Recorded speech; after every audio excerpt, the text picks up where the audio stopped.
Hi everyone! Welcome to my channel.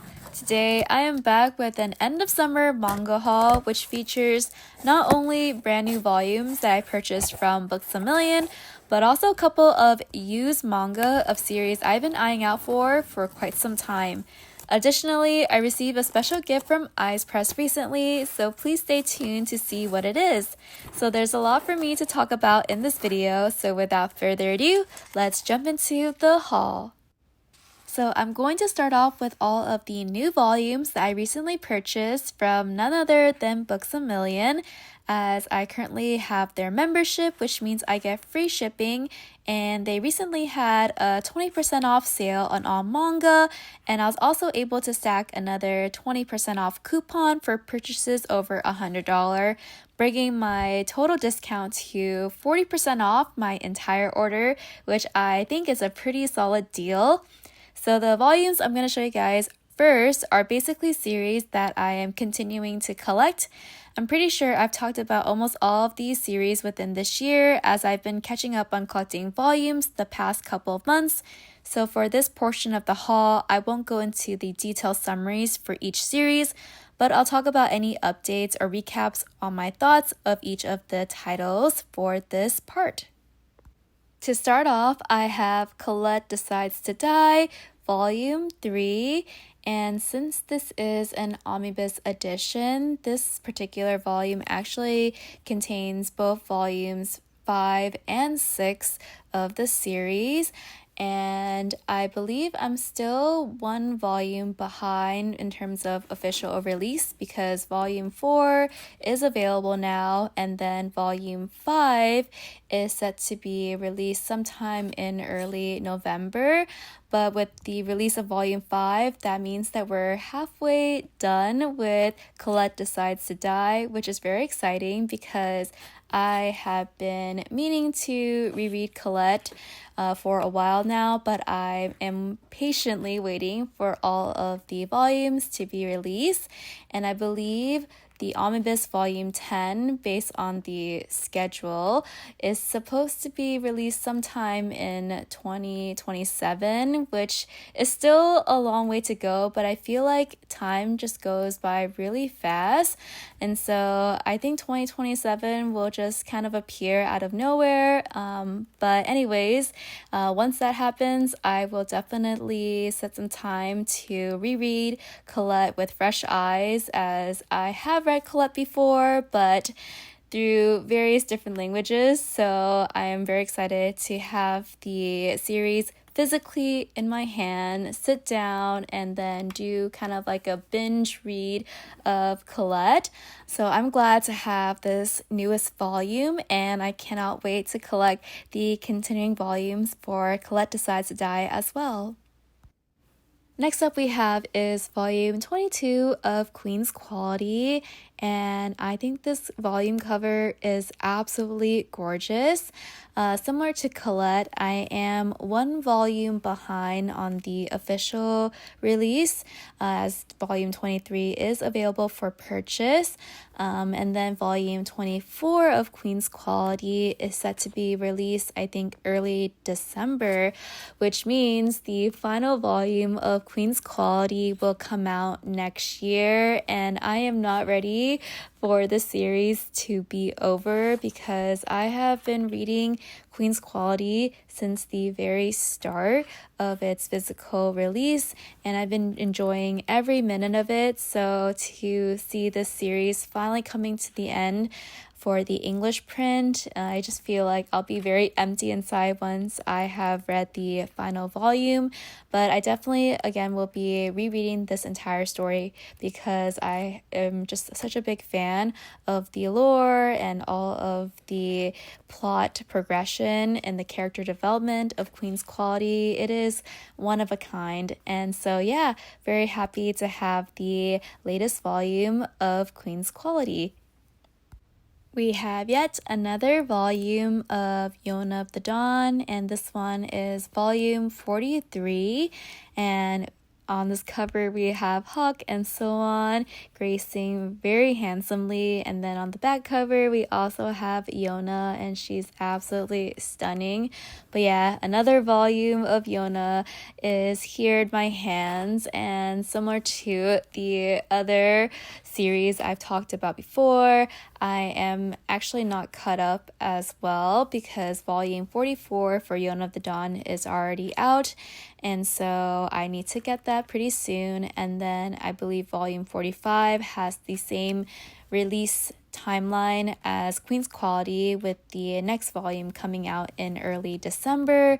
So yeah, a lot of volumes I need to collect now until end of this year. But yeah, I'm very excited to read the latest update of Yona of the Dawn. I think I'm still a little behind in terms of catching up with the updates for Yona, but hopefully I can set some time in the next couple weeks to read the chapters I'm behind for Yona of the Dawn. But yeah, I'm very happy to have this latest volume, and I can't wait to get my hands on the next volumes as well. Moving on, I have volume 3 of Otaku Vampire's Love Bite, and this is a series I am thoroughly obsessed with. If you guys haven't watched like my previous manga haul or even my merch videos, then you would know that I absolutely adore this series. Particularly the main protagonist, Hina, is a character I feel very relatable to because she just kind of embodies like what I do personally, like, you know, following my favorite characters, collecting merch, doing all kinds of other shenanigans. But yeah, I just really enjoy the series. It has really good supernatural elements as well as the chemistry between the characters, and the humor with the characters as well. It's just so good, and so I'm very invested in this series. But yeah, I really am excited to collect the continuing volumes for the series. I definitely need to make another manga order sometime in the next couple weeks so I can get the other volumes I'm behind with for this series. But yeah, that is volume 3 of Otaku Vampire's Love Bite. You guys, I am so happy to finally have this volume in my hands. So here we have is Skip Beat volume 49. Oh my gosh, I adore this cover so much. And you guys, look at this back cover. It is absolutely adorable with Ren and Kyoko with the cherries. This is so iconic. Probably one of my favorite back covers of all time. But anyways, I was mentioning how I'm very happy to have volume 49, and that's because for some time Books A Million didn't have volume 49 on sale. So they have like this manga sale that they do, which is 20% off of all manga volumes, but sometimes Books A Million omits certain volumes to be on sale. I don't know why they do that, maybe to like get more money from you, I don't know. But for the longest, volume 49 was not on sale. I have volume 50, but not volume 49. And so for this last sale, I finally saw volume 49 on sale. So I was like, I'm gonna grab this volume ASAP. So here we have volume 49. I'm so happy to be caught up with Skip Beat. And actually, volume 51 is set to be released in November. So we're going to have another volume of Skip Beat this year, which I am very happy about. But anyways, very glad to have Skip Beat. It's one of my favorite like long ongoing series, and it's always nice to get another update of Skip Beat as well. I can't believe it took me so long to get this volume, mainly because this is such an important volume and I don't know why I put off for so long buying it, but this is Noragami Stray God volume 27, which is actually the final volume of this series, which is so crazy because I can't believe Noragami is over. Like, I already knew it was over because I was there when the announcement was made. I saw the chapter spoilers beginning of 2024, but part of me just couldn't accept that the series is over because I've been following Noragami for such a long time. I watched the anime as that's the medium that got me into the series. I was there when the manga went on hiatus and then when it came back, and I've been reading along the series for so long. But yeah, I just couldn't accept that the series is over, and the final volume in English print came out at the end of 2024. So it took me 9 months to finally get this volume, but I actually will not be reading this final volume right now. I am planning to, the next couple of days, reread the whole entire series, as I definitely just want to kind of refresh my thoughts on the series and then relive the whole entire series one more time. And so I will be documenting my overall thoughts of Noragami, probably on Instagram, but maybe I will consider filming it as a video. Maybe, we'll see. But anyways, very happy to have this final volume of Noragami. The journey is now over, but I get to relive it one more time. And obviously, I definitely will reread the series over and over again, but I'm just saying it like kind of metaphorically. I also want to point out that this volume is much more chunkier than your average volume. I remember just like holding this volume for the first time in my hand, and I was like, oh my gosh, there's just so much more pages in this final volume. Like, I've already read the final volume Noragami already digitally, and part of me just didn't realize how much content there was in this final volume. But nonetheless, I am very excited to reread this final volume when I get to it again, and I can't wait to share you guys all of my thoughts as I reread this entire series again. But yeah, stay tuned for that. So next up we have is I See Your Face Turned Away, Volume 3. It's definitely been a long time since I've talked or read about this series. I think over a year or so at this point. But I finally got my hands on this volume. I believe Volume 4 is already out as well, so I need to get that pretty soon. But this is one of my favorite series that is currently ongoing. It has a very refreshing type of style of storytelling, because each volume of this series has a different POV. So it's not just a 1 or 2 character POV, but every volume so far has had a different character's perspective. So I believe it's up until number 5 or 6 character POVs at this point, which is pretty interesting. And I actually don't mind it at all, because all of the characters so far have been interconnected, because they're in the same classroom and they interact with each other quite a lot, so you don't miss out on any of the characters just because you're in a different perspective, which I think is pretty nice, especially if you want to stay in touch with your favorite characters or so. But yeah, I just really enjoyed the series a lot. I believe the mangaka for the series is on hiatus though, so hopefully they'll come back with a new update sometime soon. But anyways, I am very happy to have this volume of I See Your Face Turned Away. And next up we have is Gazing at the Star Next Door, Volume 6. But I actually prefer saying the Japanese title, which is Tonari no Stella, as it kind of rolls off the tongue easily.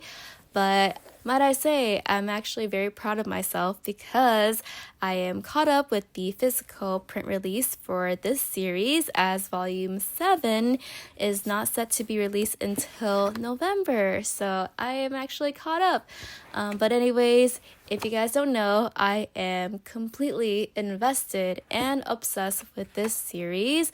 I have talked about this series multiple times on my channel because I collect obviously the physical print as well as the manga magazine covers for this series as well, which I only do that for my top favorite series.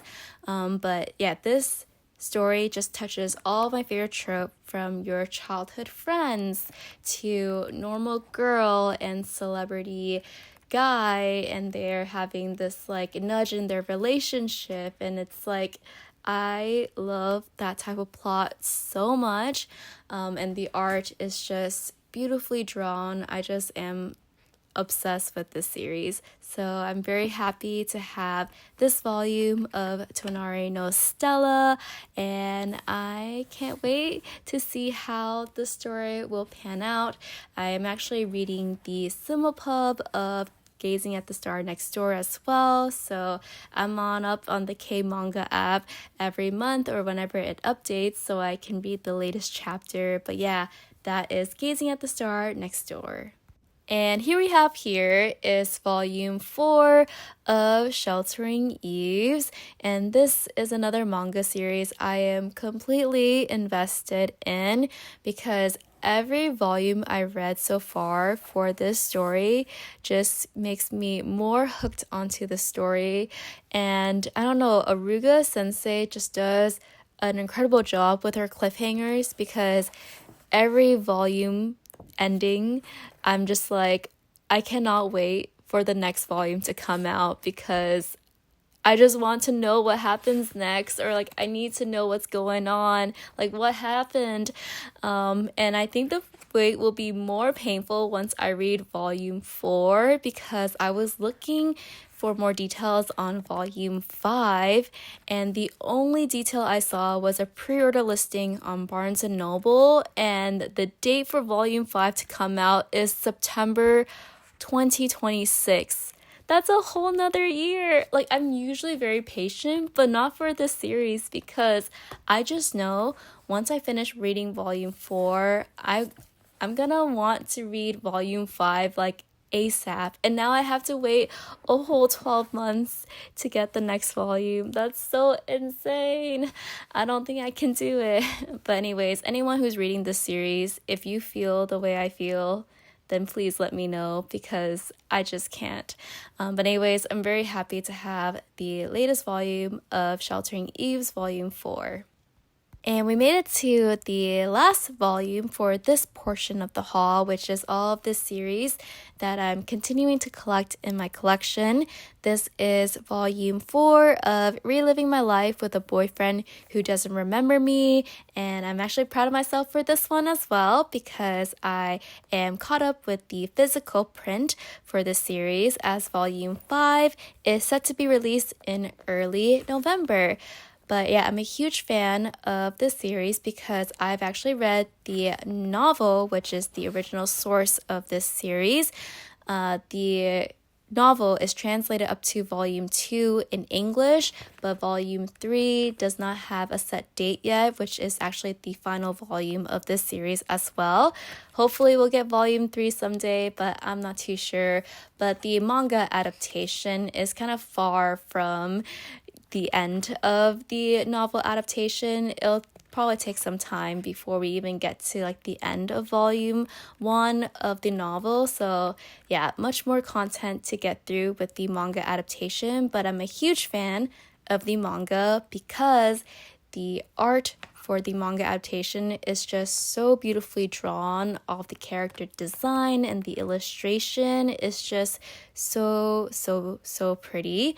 And then the adaptation as well, I feel like is pretty solid, 1-for-1 for the novel for the most part. So I am thoroughly enjoying the manga adaptation while I'm waiting for the final volume of the novel to be translated in English. Moving on to the next portion of this haul, which is quite a small segment, but I did purchase a brand new manga series that I'm very excited to talk about. I actually got the series quite some time ago, technically, but I decided to hold off talking about the series as a whole until I receive volume 2 so that I can showcase both volume 1 and 2 together. As you guys can see, when you put the first 2 volumes side by side, they actually form a complete and beautiful illustration of the main protagonist of this series on this couch, which I thought was just a cool idea. I've been waiting for Veil to come out for quite some time, as the publisher for the series, Udon Entertainment, did take quite some time to release the series since the initial announcement of the license of the series. But nonetheless, it was worth the wait because flipping through the volumes, I just love the aesthetics of these volumes. One, it's fully in color. Two, has a unique font choice compared to the regular manga font. And three, for the chapter break pages, I had initially thought there was stains on my copy, but after looking at some pictures and comparing it to the Japanese volumes, it is actually another aesthetic choice for the volumes itself, which I thought was just a fantastic idea. To give you guys some context about Veil, the story is about a runaway heiress, presumably blind, who is looking for a job and ends up encountering a police officer, which he ends up giving her a job as a telephone operator at the police station he works at. From what I read so far, the story has more of an episodic and slice of life feel with short chapters that captures moments between the two main leads' daily life. The art of the series is the focal point, as it's very stunning with a mix of course, manga panels that contains the story and detailed illustrations that are spread throughout the volumes. Overall, I'm very happy to have the first 2 volumes of Veil, and I can't wait to get the continuing volumes for this series. I hope the wait isn't too long for this time around, as I believe volume 3 is set to be released sometime in January 2026. Now we're on to another segment of this haul, which is the used manga that I recently purchased. I normally don't buy used manga unless it's a really good deal or it is a series that's harder to find, usually out of print, or the series hasn't been reprinted in a really long time. So when I encountered a Twitter listing that was selling a large portion of their shoujo collection, it definitely piqued my interest. I actually never actively looked on Twitter to buy used manga, so I am glad the algorithm somehow made it onto my feed as I'm showing you guys the volumes that I got. I was able to grab a couple of series that I've been eyeing out for some time. These weren't series that I was actively searching for, but I was definitely not going to pass them up if they're sold for a really good deal. I actually wasn't able to buy everything that I wanted from the listing either because I did see the listing a little bit too late, so I did miss out on volumes including Boys Over Flowers and the individual Red River volumes as well, though I don't know how much those series were selling for, so it might have been like out of my budget anyways. But without further ado, I am excited to talk about each of the series that I got, so let's get into it. The first series we have here is Aishiteruze Baby, also known as I Love You Baby, and I had actually gotten to this series by watching the anime adaptation way back when, which I really enjoyed. It was a little bit later on when I found out about the manga, so I did eventually read the original source material. The series is about a guy named Keppe who at the beginning of the story is known to be this high school playboy, as he's usually hanging out with different girls and has never been in a committed relationship. However, he does change his way as he's tasked with the responsibility of taking care of his 5-year-old cousin, Yuzuyu, who was abandoned by her mother as her mother is unable to care of her when Yuzuyu's fathers die. As I mentioned, Keppe does change his ways and begins to mature as the story progresses. He learns to be a responsible parent figure to Yuzuyu and prioritizes her well-being by making her lunch, walking her to school, and so forth. Keppe's development and the relationship progression between Keppe and Yuzuyu is the focal point of the series that I do think was very well written, which is why I enjoyed the series so much. Other important characters in the series includes Kokoro, Keppe's high school classmate, and Reiko, Keppe's sister, who are all great additions to the series. Enjoying both the anime adaptation and manga series, I am very happy to have this series and add it to my collection. Next up we have is Saint Dragon Girl, which is a series I remember reading back in my middle school days. I actually read the series after watching Yumero Patisserie because it's written by the same mangaka, Matsumoto Sensei. And fun fact, Saint Dragon Girl is a series that came out before Yumero Patisserie and is officially licensed by Viz Media, as you guys can see here. However, Yumero Patisserie is not licensed, which is very unfortunate. But to give you guys some more details about the story, the series follows 2 childhood friends, Momoko, who is a martial artist that's part of the Kempo Club, and Ryuga, who is a magic master. So the story starts off with Ryuga's cousin kidnapped by the Serpent King, and to defeat the Serpent King, Ryuga tries to call this dragon spirit. However, the dragon spirit ends up possessing Momoko. This leaves Ryuga with the ability to seal and release the dragon spirit that is within Momoko at certain times. If you guys know me, you would know that I'm a sucker for the childhood friend trope. No matter how frustrating or predictable it can be at times, it's literally my favorite type of storyline and I can never get tired of it. And also pandas. And that's all I have to say about that. This is a solid story with 8 volumes, and I really like the Chinese aesthetic that Matsumoto sensei incorporates. A little bit of a spoiler, but also predictable, so please skip like 10 seconds if you don't want to hear it, but there's actually a spin-off series called Saint Dragon Girl Miracle, which focuses on the daughter of Momoko and Ryuga. This spin-off, unfortunately, is not licensed, but at least we have the main story. My wish is that Viz Media would pick up the spin-off series and of course Yumero Patisserie someday, but probably is unlikely. But anyways, I'm very glad to have this series and I can't wait to reread it again many years later. And last but not least, we have Beastmaster, which is a very short 2-volume series by Kyosuke Motumi. I've actually talked about another work by Kyosuke sensei a little bit ago, as she's also the mangaka for Queen's Quality. I've been meaning to collect this series for quite some time, as I'm a huge fan of Kyosuke sensei works, as I feel like there's a certain charm that she incorporates that makes me enjoy all of her stories, like the humor, likable protagonists, and comedic art illustrations. Beastmaster is a short story about a girl named Yueko who is an animal lover but scares animals away, and Aoi, a young man who's called a beast due to his scary appearance. However, Yueko is able to see the innocent version of Aoi, and the two are able to get close to one another. However, things may not be as easy as it seemed for the both of them as they're faced with various challenges.